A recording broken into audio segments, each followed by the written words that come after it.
Hello Masters, welcome back sa ating content. So, ah ito sa TikTok muna tayo, no? Nakita ko na sa sa feed. At as ito 5 days ago as of recording. Ito galing kay Axel Khalifa 6. So, sa caption daw is, I was in swimming pool at the Lemmy House in Makati, Manila, swimming and creating content for my project. Okay. Soon, two ladies arrived with their children. The kids were full of joy faces lighting up as they saw me, dad, curious, eager, asking questions. They wanted to learn too. For a moment, we were just people sharing joy, saving life. But then something shifted. One of the moments returned, pulled her child aside, and said words and never forget. Don't go again playing around this. Oh my God. Ayoko magsalita dito. At my heart sank. I feel reduced, unseen, deeply hurt. Oh my God. I wasn't there to serve everyone. I was working professionally, respectfully, with purpose, a guest at a hotel, fulfilling a project with integrity. I approached the hotel, then kindly hoping the acknowledgement and gentle reminder that words can hurt. But nothing was done. No apology, no assurance, silence. As if my pain didn't matter. I didn't matter. It didn't matter. I already faced challenges here, including being scammed out of over 500 Singapore dollars. But SD, hindi ko naman yung SD na to, but what happened at that pool got far deeper. I worked hard to afford this trip. I saved my flights, accommodation, and because as a travel creator, I don't just share places. I share hope, joy, connection across cultures. I've been to 21 countries, embraced diverse people, experienced beauty across continents. But this was the most painful moment of my entire career. Still, I choose love. I choose forgiveness, even if the healing takes time. My love be louder. My kindness be stronger. And may we always see the human before anything else. Love, Masinda po, BBC Africa, BBC Wali, Philippines, Manila, Makati, and Dokanal. So, yun. At ito, pakinggan natin saglit itong sa video na to. Ito galing ito kay Axel Khalifa. Let's go. I really had a good day as a start, but excuse me guys, it's first time having so much emotion. I never felt so bad because of being black, you see. That's really hurt my heart today to see American people being so racist with me because of their child. I'm an orphan, so that's really broke my heart today. I never feel so. It's never felt so hard for being black. But I'm proud of being black. You see, I'm super proud. So whatever will put me down, my color of skin, whatever in this country, I'm gonna leave it to God. Okay. So nakakalungkot na napadpad ko tapos ganyan yung parang trato sa iyo ng isang pagtutusin. Ito talaga kung sino man yan yung parang Ito ang masasabi ko, yung sino naman yung niracist siya, ano, at saka parang, ewan ko ano yung sinabi dito, pero kung sabihin nito, baka madali tayo ng YouTube or anything social media. At ang masasabi ko kung sino man yung nanakit sa kanya, ito ang masasabi ko, may araw ka rin, hayop ka. Yun lang ang masasabi ko. Kaya for Axel Khalifa, ito ang masasabi ko,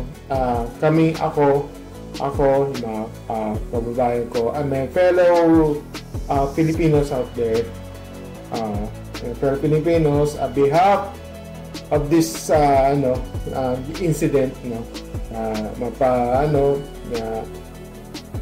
mga ibang tao, Filipinos, as a part of that, I'm very, very sorry. Sana patawarin niyo po kami sa mga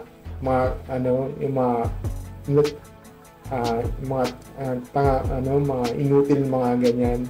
I'm very, very sorry for this fellow Filipinos that he or she didn't know what kind of parang hindi siya turing na tao. Alam ko may sa akin naman I love black people talaga. Truly, I'm very black people. Even my boss, my former boss na lived na Canada, na Canadian siya. Love na love niya ang black people. Dati yung boss yun kasi siya yung half Filipino, half Canadian siya. Nakatira siya. He just live in Canada. He really loves black people. Kaya kaya yung mga iba na kaya yung iba yung sa ibang yung mga yung mga CEOs niya, yung mga executives niya, all of that are black people. Kaya you have to prove that. Ayoko kasi magbigay ng website kasi meron kasi siyang executives doon meron siyang kaibigan na he's a friend of most of that black people. Kaya minsan kasi nagulat na lang ako, oh my god, so may sabi niya na mahal naman niya yung mga black people. Kaya minsan napapaangat nila kaya kung tutusin, very idol na idol po yung boss ko tutusin. Kaya yun. Kaya again, sa akin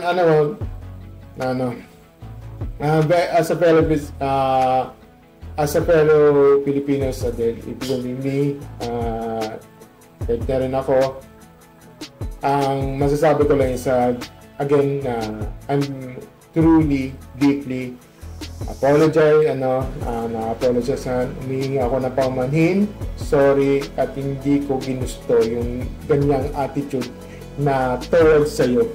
Kaya nakakalungkot isipin, kaya ganyan yung mga tao ngayon kasi may mga, alam mo na hindi nila alam yung sitwasyon o hindi nila alam yung parang trato sa kanya.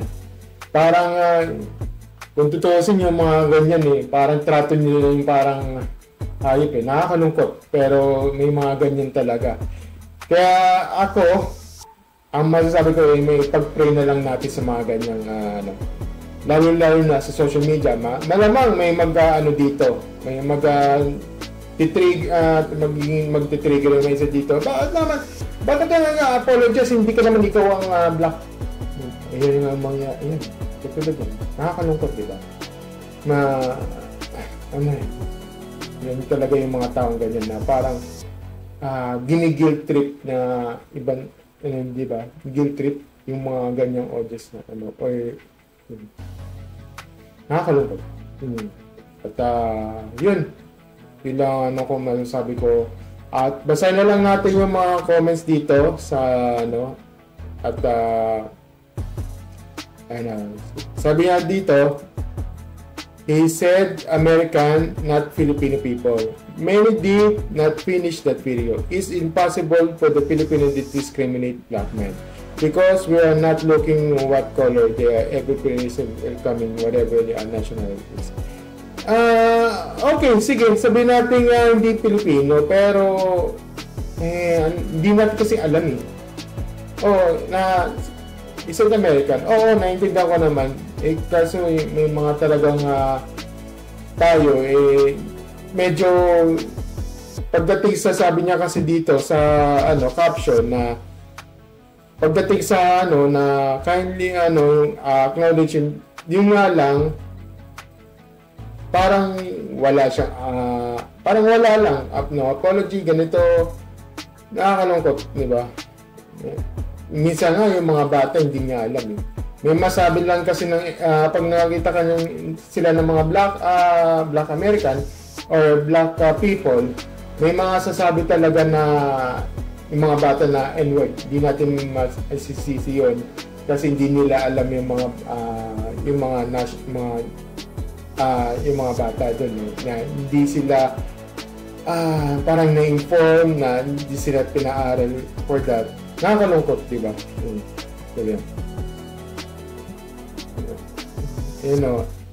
I did, it's a hotel negligence of not taking action.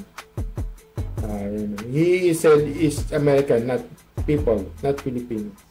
And ito, it's a hotel negligence. So, totoo, kailangan, hindi yung hotel, pero kahit na. Medyo involved din sa Pilipino dito kasi not taking action na hotel negligence. Parang parang tinotolerate nila yung mga Americans, di ba?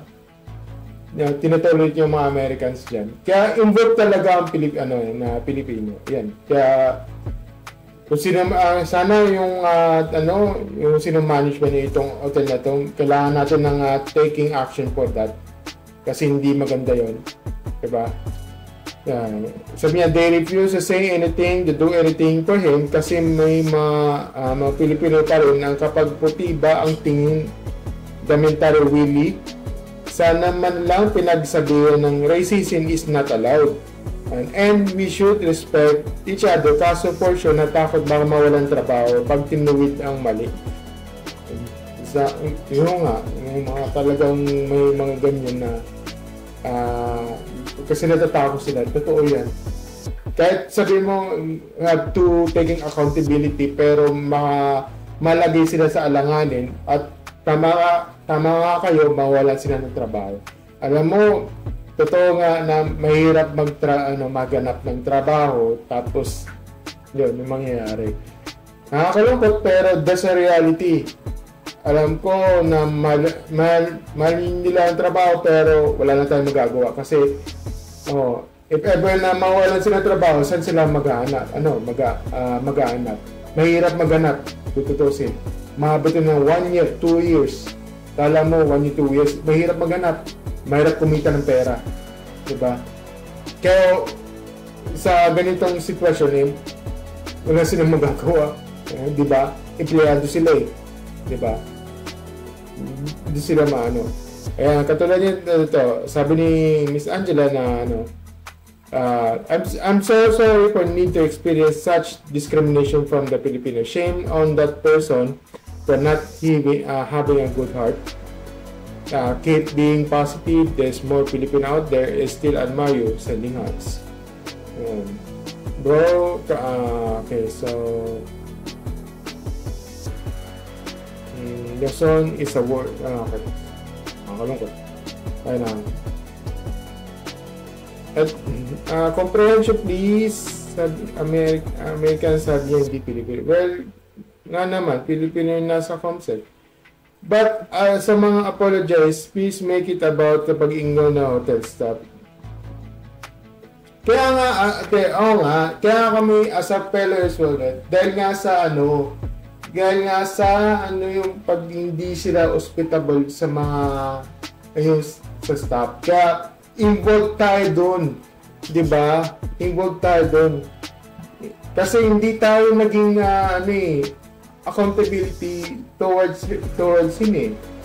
Kasi yan nga yung ang problema kasi dito, kaya hindi sila makapag-apologize for that kasi pwede silang mawala ng trabaho.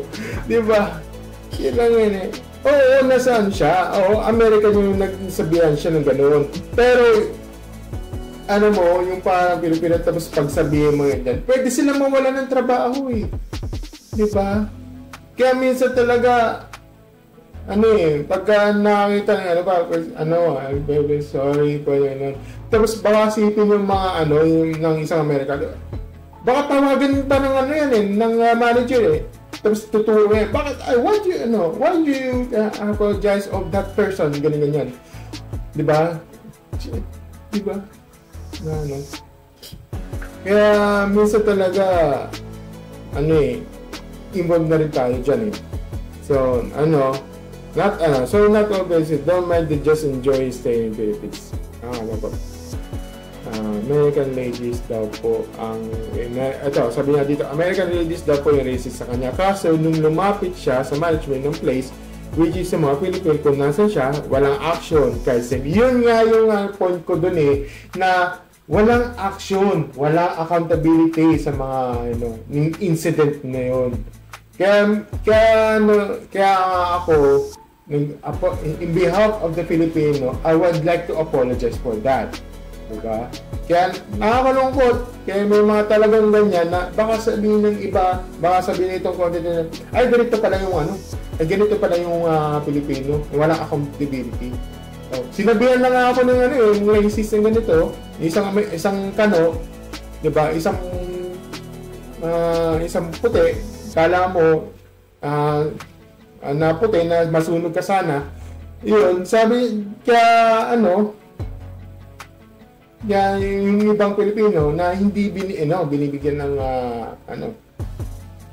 diba? Kaya empathy sana. Ayan yung really sorry bro. Ayan, katulad yan. Wala action. Kahit sana apology lang o empathy. Diba? I'm really sorry bro. Maybe the management don't just know what to do. Yung manager medyo siya eh. Parang isa rin to eh. Medyo yung management talaga eh. Medyo parang tinotolerate nila yung mga bisita na puti, lalo na yung mga Americans dyan. Nakakalungkot eh, bakit tayong aping-api, alam mo nakakalungkot eh, bakit tayong aping-api sa mga Amerikano na yan? Agad sa Amerikano, bakit sila ganyan sila sa mga, parang nagsasamba sila sa tayo sa ganyan? Kung tutuusin, dapat Pilipino tayo eh. Dapat tayo manindigan. Bakit nagtataka lang ako? Bakit tayo sumasamba sa mga ganitong sa ibang dayuhan, especially sa mga Amerikano? Bakit? Anong meron doon? Diba? Kaya nakakalungkot eh. Sabi this don't whatever it is too precious to waste people who don't deserve them. But for now, it's going to cry if you're being hurt. Nakakalungkot. Kaya yan. So, yan. Kaya, ayun, nakakalungkot. Hindi natin deserve to, tututuusin. Oo. Kaya ako, noon pa lang, as yung former my boss, sa Canadian, love na love niya ng black people. Ako rin to. Love ko na rin yun sa mga black people. Kaya yun. Kaya minsan kaya idol ko nga si sa Showtime Baby Dolls. Si Baby Dolls, si Johaira.